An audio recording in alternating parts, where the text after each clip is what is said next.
Buenas noches, hermanos. Una vez más nos reunimos para estudiar la palabra de Dios. En esta noche estudiaremos el capítulo 1 de la carta a los Efesios, de los versos del 1 al 6. Capítulo 1 de la carta a los Efesios, de los versos del 1 al 6. Dice así la palabra de Dios, los primeros dos versos. Pablo, apóstol de Jesucristo por la voluntad de Dios, a los santos y fieles en Cristo Jesús que están en Éfeso. Gracia y paz a vosotros, de Dios nuestro Padre y del Señor Jesucristo. Pablo empieza esta carta con las dos únicas credenciales que poseía. Es apóstol de Jesucristo. Cuando Pablo decía esto, tenía en mente tres cosas. La primera, quería decir que pertenecía a Cristo. Él era de Cristo. Su vida no le pertenecía para hacer con ella lo que él quisiera. Era propiedad de Jesucristo y tenía que vivir siempre como Jesucristo quería que viviera. Dos, quería decir que Jesucristo le había enviado. La palabra apóstolos procede del verbo apostolein, que quiere decir enviar. Se puede usar, por ejemplo, de un escuadrón naval que se envía en una expedición. Se puede usar también de un embajador que es enviado por su país de origen a otro lugar. Se describe también con esa palabra a un hombre que es enviado para alguna misión especial. El cristiano se ve en todos los momentos de su vida como un miembro de la comunidad que está al servicio de Cristo, que es enviado por él para su servicio. El cristiano es como una persona con una misión, la de servir a Cristo en este mundo. Esa es la misión. Tercero, quería decir que todo el poder que tuviera lo tenía por delegación. En el antiguo Israel, en los tiempos del Nuevo Testamento, el Sanedrín era el tribunal supremo de los judíos. En cuestiones de religión, el Sanedrín tenía autoridad sobre todos los judíos del mundo. Cuando el Sanedrín llegaba a una decisión, esa decisión se le encomendaba a un apóstolos, así es como le llamaban, para que se la comunicara a las personas a las que concernía y para que comprobara que se cumplía lo que se había acordado. Cuando un apóstolos era enviado, detrás de él y en él se hallaba la autoridad del Sanedrín, cuyo representante era el apóstolos, el enviado. El cristiano es el representante de Cristo en el mundo, pero no se le deja llevar a cabo esa tarea dependiendo de su propia fuerza y poder.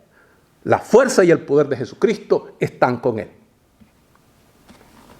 Pablo continúa diciendo que él es apóstol por la voluntad de Dios. Si la primera cosa que él señala es de que es apóstol de Cristo, ahora señala de que él es apóstol por la voluntad de Cristo, por la voluntad de Dios. El tono de su voz no es aquí de orgullo, sino de simple admiración. Hasta el final de su vida, Pablo estaba maravillado de que Dios hubiera escogido a un hombre como él para hacer su obra. Como maravillado deberías de estar tú de que te haya escogido a ti para hacer su obra.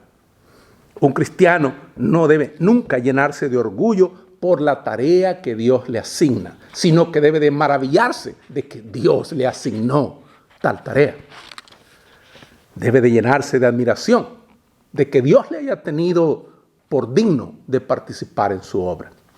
Pablo pasa a dirigir su carta a los que viven en Éfeso y son fieles a Jesucristo. Un cristiano es una persona que vive siempre una doble vida. ¿A qué me refiero? Un cristiano tiene una dirección humana y otra divina. Y ese es precisamente el secreto de la vida cristiana. Donde quiera que esté el cristiano, está en Cristo. Pablo empieza con su saludo de costumbre: gracia sea a vosotros y paz. Aquí tenemos dos grandes palabras de la fe cristiana. Gracia tiene siempre dos connotaciones principales, como en español. La palabra griega es charis, que puede querer decir encanto, algo encantador. Y tiene que haber algo precioso. A eso se refiere. De ahí que cuando se habla de gracia, de charis en la vida cristiana, se está hablando del encanto que tiene la vida cristiana. Cuando el cristianismo deja de ser atractivo, es porque ha dejado de ser cristiano. Ser cristiano es tener ese encanto que la vida nueva que Dios nos da trae y que los demás pueden ver. La gracia de Dios siempre se describe como un regalo. Y un regalo que le habría sido imposible a una persona procurarse y que nunca habría podido ganar o merecer de ninguna manera. Por eso es gracia. Siempre que mencionamos la palabra gracia, debemos pensar en la absoluta amabilidad de la vida cristiana y la absoluta generosidad inmerecida del corazón de Dios. Cuando pensamos en la palabra paz en relación con la vida cristiana, debemos tener cuidado. En griego, la palabra es eirene, que traduce la palabra hebrea shalom. En la Biblia, paz no es nunca una palabra puramente negativa. Nunca describe a secas la ausencia de guerra, de conflicto o de problema. Shalom quiere decir todo lo que contribuye al bien supremo de una persona. Así que cuando una persona le decía a otra shalom, lo que le estaba diciendo es que todo en la vida y Dios mismo contribuya para que a ti te vaya bien. Eso es el significado de paz. La paz cristiana es algo totalmente independiente de las circunstancias exteriores. Una persona pueda que viva en abundancia y lujo y disfrutando de todo lo bueno de este mundo. Puede que tenga las mejores casas imaginables y las cuentas corrientes más abultadas y sin embargo no tenga paz. Por otra parte, una persona puede que esté pasando necesidad en la cárcel, o muriendo, o viviendo una vida carente de toda comodidad y tranquilidad, y estar en perfecta paz.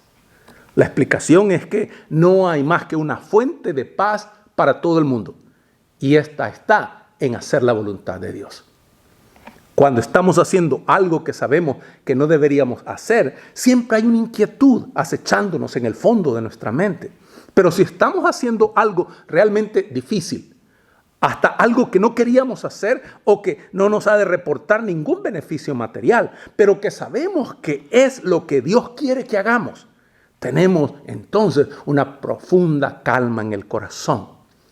Como dice su palabra, en su voluntad está nuestra paz. Efesios 1, versos 3 y 4. Bendito sea el Dios y Padre de nuestro Señor Jesucristo, que nos bendijo con toda bendición espiritual en los lugares celestiales en Cristo, según nos escogió en Él antes de la fundación del mundo, para que fuésemos santos y sin mancha delante de Él. En griego, el largo pasaje que va desde el versículo 3 hasta el versículo 14 es una sola oración. Increíble, pero es una sola oración. Desde el verso 3 hasta el verso 14. Es una oración tan larga y complicada porque representa no tanto una exposición razonada que el apóstol está haciendo, sino que es como un poema lírico que él eleva como una alabanza al Señor. La mente de Pablo sigue adelante, adelante, adelante. No porque esté pensando en lógica o razón para hablarles a los efesios, sino que porque es como que si pasaran delante de sus ojos don tras don, regalo tras regalo, gracia tras gracia, maravilla tras maravilla que Dios trae a su mente y su corazón. Para entender este pasaje, tenemos que descomponerlo y estudiarlo por secciones breves. En esta sección, Pablo está pensando en los cristianos como pueblo escogido de Dios. Y su mente, la mente de Pablo, discurre en 3 líneas de pensamiento cuando habla acerca de los cristianos como pueblo escogido de Dios. Así que 3 líneas de pensamiento. La número 1 es que piensa en el hecho de la elección de Dios. Pablo no pensaba nunca que había sido él el que había escogido hacer la obra de Dios. Siempre pensó que había sido Dios quien le había escogido a él. Jesús les dijo a sus discípulos en Juan 15:16, no me elegisteis vosotros a mí, sino que fui yo quien os elegí a vosotros, quien os escogió a vosotros. Aquí es donde está precisamente la maravilla. La maravilla de que fue Dios quien nos escogió, porque no sería tan maravilloso si fuera el ser humano el que escogiera a Dios. La maravilla es que Dios escoge al ser humano. 2. Pablo piensa en la generosidad de la elección de Dios. Dios nos escogió para bendecirnos con las bendiciones que no se pueden encontrar nada más que en el cielo. Hay ciertas cosas que una persona puede descubrir por sí misma, pero hay otras que están totalmente fuera de su capacidad. Una persona puede adquirir por sí misma una cierta habilidad, una cierta destreza, puede llegar a una cierta posición, puede poseer una cierta cantidad de bienes de este mundo, pero por sí misma nunca puede alcanzar la bondad y la paz interior. Nunca. Dios nos escogió para darnos esas cosas que solo Él puede dar. Solo Dios puede dar eso. Tercero, Pablo piensa en el propósito de la elección de Dios. Dios nos escogió para que fuéramos santos e irreprensibles. Aquí tenemos dos grandes palabras. Santo es en griego agios, que siempre conlleva el significado o la idea de diferencia y separación. Eso es agios. Un templo, por ejemplo, se le considera santo porque es diferente de otros edificios. Un sacerdote se le consideraba santo porque es diferente de las demás personas. Una víctima para ser ofrecida en sacrificio a Dios se le consideraba santa porque era diferente de los otros animales. El día de guardar para adorar a nuestro Señor era un día santo porque era diferente a los otros días. Dios es supremamente santo porque es supremamente diferente de todo lo demás que existe. Así que Dios escogió a los cristianos para que fueran diferentes de las demás personas. Y aquí tenemos un desafío que las iglesias de la actualidad, algunas se resisten a arrostrar o algunas incluso han sucumbido a ello. En la iglesia original, los cristianos no tenían nunca la menor duda de que tenían que ser diferentes de la gente del mundo. No tenían la menor duda, sabían de que eso era parte de ser cristiano, era parte de la esencia de ser cristiano. Uno tiene que ser diferente a los que no conocen a Cristo. Pero la tendencia de las iglesias de la actualidad es difuminar, es diluir esa diferencia con el mundo. Ejemplo de ello es que hoy en día hay muchas iglesias involucradas en políticas de partido, en ideologías que para nada nos enseñan o nos llevan al servicio a Dios. Y hay iglesias de que han tomado lo que el mundo ofrece, como que si eso fuera lo que vaya a traer o lo que fuera a traer el reino de Dios a esta tierra. Jamás eso podría ocurrir. La tendencia de las iglesias actuales es de diluir esa diferencia. Pero no debe de ser así, mis hermanos. Ser cristiano es ser diferente y ser diferente al mundo. Eso es lo que lo hace a uno cristiano, es lo que evidencia al mundo que tú eres cristiano. De hecho, a un cristiano se le debería poder distinguir siempre. Siempre se le debería poder distinguir cuando esté en el mundo. Tenemos que recordar siempre que esta diferencia en la que Cristo insiste no es la que saca a una persona del mundo, le hace diferente estando en el mundo. Juan en su evangelio nos dice de que estamos en el mundo, pero no somos del mundo. Debería de ser posible identificar al cristiano en la escuela, en la tienda, en la fábrica, en el hospital, en cualquier sitio. Debería ser posible distinguirlo. Y la diferencia está en que el cristiano se comporta no de acuerdo con las normas humanas, sino como lo que exige la ley de Cristo.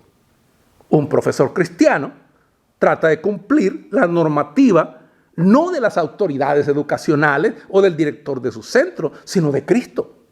Y eso representa una actitud muy diferente de la corriente para con los estudiantes que tiene a su cargo.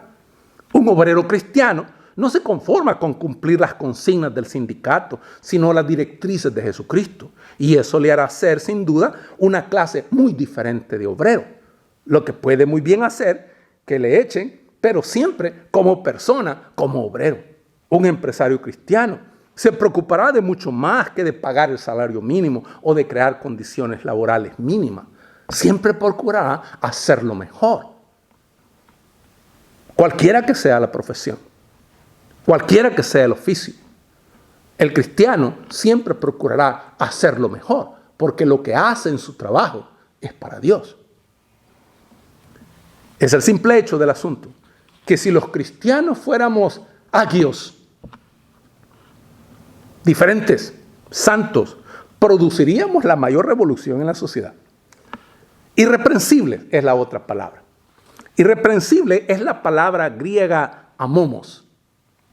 Su interés radica en que es una palabra de lenguaje usado para los sacrificios. Bajo la ley judía, antes de ofrecer un animal en sacrificio, había que inspeccionarlo, asegurarse que fuera perfecto. Y si se le encontraba algún defecto, se rechazaba como impropio para ofrecérselo a Dios. Solamente lo mejor era adecuado para ofrecerse a Dios. Lo mejor. Amomos indica que la persona total debe ser una ofrenda a Dios. El cristiano debe ser amomos, perfecto, en su entrega a Dios. Considera todos los aspectos de nuestra vida. Trabajo, placer, deporte, vida familiar, relaciones personales, y nos dice que deben ser tales que se las podamos ofrecer a Dios. Cualquier área de tu vida, tú debes de ser capaz de ofrecérsela a Dios. El área de tu familia, puedes ofrecérsela a Dios porque está bien.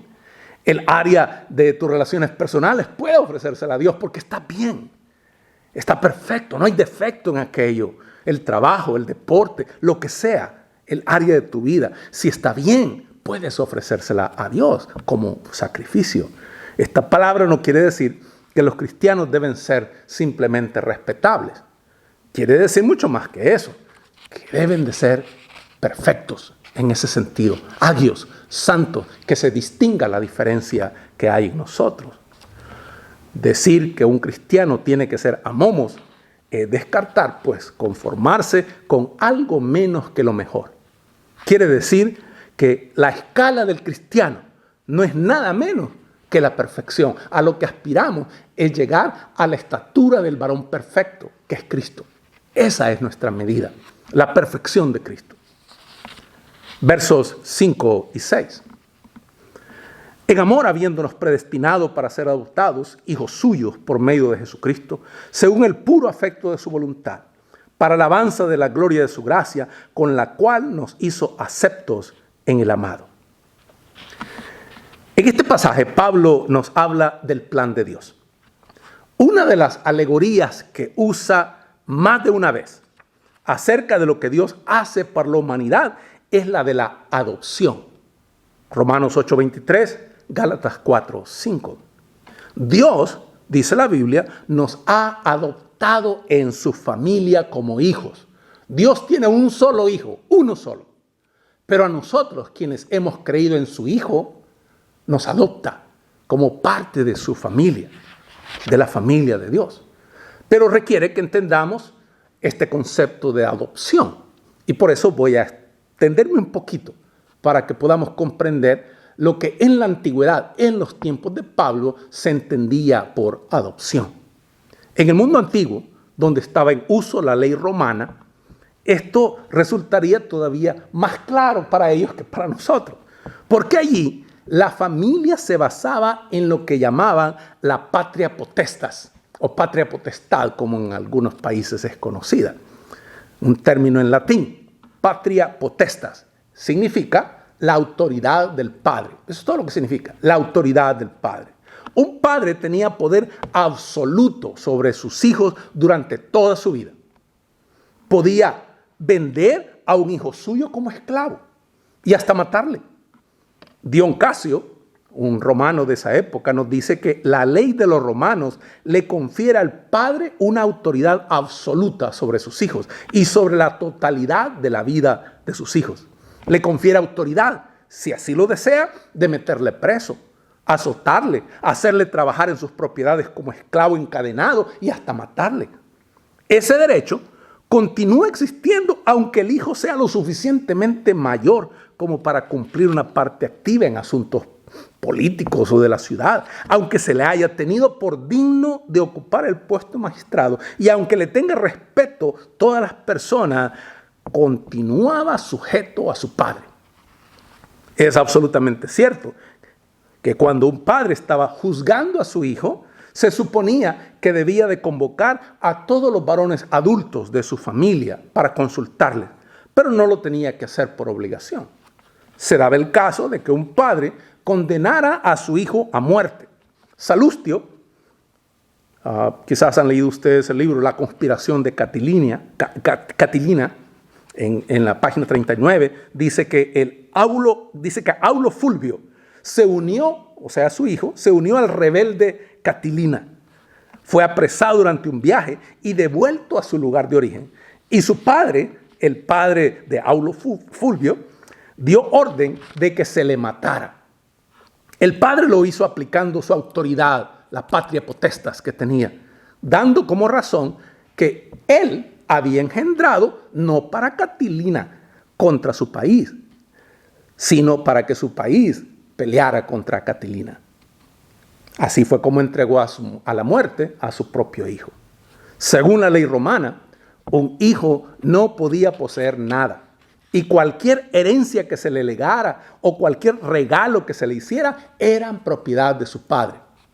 No importaba la edad del hijo, ni los honores y responsabilidades que hubiera alcanzado. Estaba siempre totalmente bajo el poder de su padre. En tales circunstancias, es obvio que la adopción era una decisión muy seria.